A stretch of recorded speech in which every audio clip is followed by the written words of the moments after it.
Hello there, welcome to a slightly different video. This time I'm going to try and do some commentary over one of the games that I played during the last beta. And this is one of the few Sven games, surprisingly. I didn't win a single Sven game, I think. But we'll have a look at this one. This is on Sanctum Falls, known as Mistforge back in the day, sort of, like internal name for this. Yeah, I'm playing Sven here. We have Grandma on our team, which tends to be a bit rough, but yeah, we'll see how it goes. So when I join a game, obviously I always check what we have, and just like back in the day, we do have a lot of people playing assassins, mainly I would say. Assassins, if not that, some sort of ranged character. Very few supports and frontliners in general, I would say. But you can see, in Rush, this is Rush. And in Rush we can change which character you're playing, right? So we're not actually stuck with these characters, but I've seen, or in the beta I saw a tendency of players not really wanting to switch. I did see a few here and there, but yeah. I would like to see more players switch in Rush.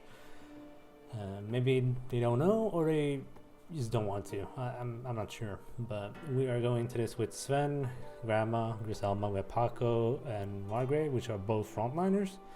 And then we have Mozu, which is probably the most annoying ranged caster you have to deal with in this game. And yeah, it's always going to be a great time when you see a trip on the enemy team. So my goal here is obviously I play support. I picked the one of the healer builds. I actually picked my custom build, which is a healing build with removing like his degens, right? Like poisons and all the bad stuff. Essentially, it will cleanse any of my teammates when I use the heal. So what I'm doing here is I'm putting pressure on the point here. I'm just trying to be a nuisance really, and Paco shows up behind me. What a bastard. So I immediately want to obviously get away from these people and use whatever I have while supporting my team. So the puddle here is amazing because it also buffs your teammates, great escape, and also completely negates enemies, right? So here Margaret is going for me.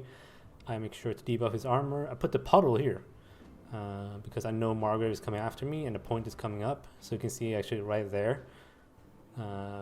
Briefly you could actually see someone trying to get in here, but the puddle completely destroyed them. It actually fell down, which was funny.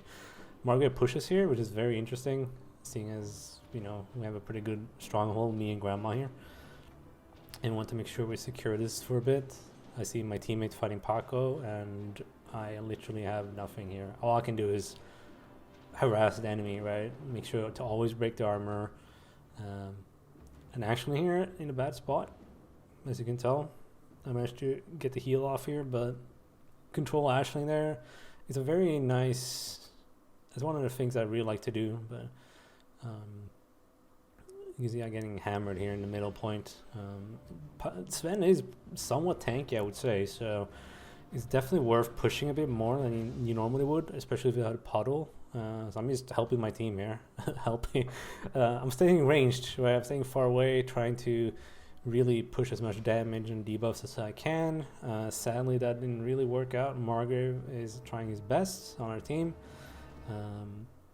Yeah, we're really trying on this point. Sadly, it didn't actually work out. They, even without the support here, they managed to keep it. Pretty good hold from them, I would say. Yeah, I think playing Uncle Sven is not just healing or damaging and debuffing. You want to control things, right? So I can see Paco is going for it here, trying to place this puddle in a good spot. Didn't really work out, but I did buff my teammates, so that helps. They get armor and stuff, so it's really good. And if they have to escape, they just have to press spacebar, right, and they go flying in the air. So we did get the first push, which is really nice. It was quite close there. I did spot one behind me. I think I commented on this, but I chose to ignore them because I ain't got time for that. So we're getting ready for push here. Now it's very important that you are ready for this, right? You need to really have the health and everything. I'm trying to deal with Paco. He's very tanky. So even if I hit him there like once or twice, he would not die. He's just going back up to heal. Moza is getting, poked really hard here. So I tried helping out there. I really try to save the heal most of the time. Like it has a pretty big cooldown, so and it's a big deal. Now I'm using the other build for this, as I said, so you don't get the lingering heal and stuff. And I feel like most of the time it's actually a good idea to change, like having the extra heal and delay heal, the one that spreads too. So it depends on the enemy's composition, right? If they're heavy on debuffs and stuff, it's definitely worth using this one. But I decided to try this because I haven't played this in a while. So he's going straight in to try and get the point here. Should probably wait a bit with my heal, but I decided to, you know, if we're pushing, right? Sven also has a really quick focus gain, as you can see. I almost died here, but the puddle saves me again. And now I'm actually being somewhat selfish because I know there's a trip, and that trip showed up right there. Now the trip ran straight into our Guardian, got slammed by my potions and the Guardian's attack, and eventually actually died on the way back. Nasa's is lucky for me here. I think he gave up. I think he went for a point instead. He could have maybe got me there if he got the... There's a bleed bill on Nasa's that I have a match of that I will post at some point. Paco's coming after me again. Like, nope. Not doing that. Paco might seem very, you know, cutesy and like cuddly and like not really a threat, but if they do the brawler build, very nasty. So now we didn't get T-Mat here, which surprised me. Trip shows up. I'm trying to... This is one of the most fun things I like to do, is to track Trip when she stealths.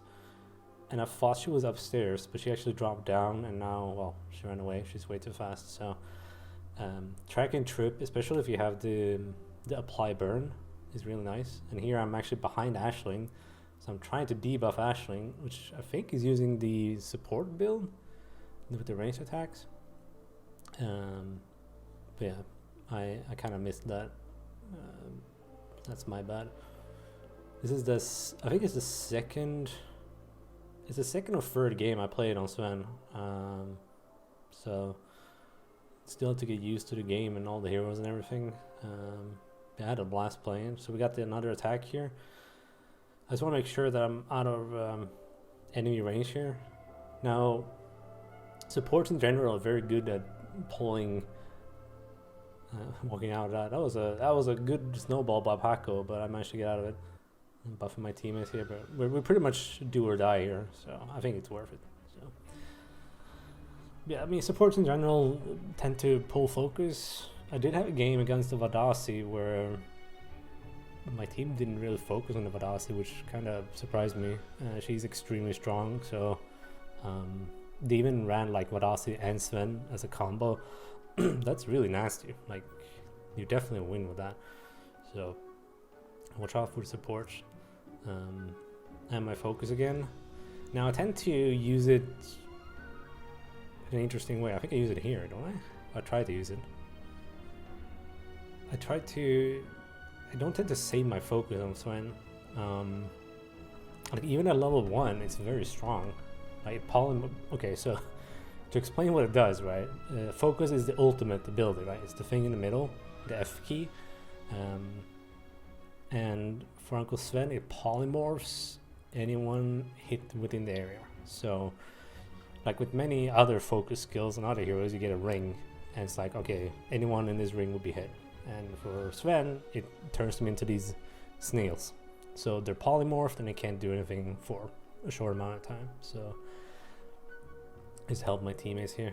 Not really needing that puddle, but it's like a attack from above. I use my focus here, Managed to basically control, I think, 3 players for 2 seconds or something, which might not seem much, but it's pretty decent. Yeah, I'm trying to buff my Margrave while breaking Nos's armor and everything, but they are just pushing way too hard here. I think their Pak was using the Brawler build, which was it's a very nice build. That's the one I tend to use instead of the tanky one. Now, I think they want to... they don't like me much, so they're trying to really... Yeah. They're trying, right? Before the push. I just run around in circles, which surprisingly works well in this game. I don't know if people have a hard time tracking where you are, but it works really well. Got tripped, so just another day. Yeah, my teammates are just trying to control this fight here. A very common thing for Margrave, if you have the upgrade to deflect projectiles, is that you stand in front of the wound and you literally use your right click and that will deflect projectiles. It was a very strong strategy back in the day. I think it still works. So yeah, so now we basically reset. Everyone's at 0 and both points are coming up. I feel like they changed this. You might imagine it, but I thought they changed it, but I don't think they did. So Nos is here, wants to get me. Trip is also joining in. But she went in quite early there, like no one was low health, and I decided to heal everyone up before Trip actually engaged. Now Aisling is getting hammered. She's using a support build, so she shields herself. Now Tima is low on the left here, but I don't think I want to deal with him right now. Now we did lose the point on C, which is why we're trying to fight for this one, and I don't think we're gonna win. It's very, yeah, so there goes my focus, just because I wanted to make sure we kill Paco, which we did not do, so that was a big waste, but you know, shit happens. Some interesting interactions in this game for sure. Grandma's trying to push here. Still playing Grandma. I did have one game with a Grandma Griselma in my team. I think it was... I'll probably post it. It was on Siren Strand. And we actually won that one. It was a great game. So now once again, we're way behind on power here. They're pushing really hard. Nossos does not like me again. Nossos is not to be taken lightly, let me tell you. I tend to use the bleed build on Nossos, and that is a nasty build. Another thing to remember with Nossos is that if Nossos gets a kill, see, that's putting the powder is real nice, right? Because they can literally not go through that, and I also buff my teammates. So yeah, I'm just trying to poke as much as I can. Yeah, when Nossos gets a kill, there's a passive that gives Nossos a damage boost. So, and it stacks up to, I think, 15%, so 5% per kill, until they die. So if you have a really good Nossos player, they're gonna slam you hard. So I think this is the last wound. Yeah, we actually lose here. It's very easy to lose when you that close to the wound, which is kind of a bummer. But in Clash, you have, in the original game mode, you have several wounds you have to go through, not just one health bar. So yeah, that's pretty much it. I mean, there's a lot happening in this match. Really try to explain as much as I can. I get a really appropriate reward here. Yeah, I mean, I think that says it all. I was a bit disappointed, but you know, I feel like it was only my second or third game on Sven, so you know, we'll get there. But yeah, that's it for now.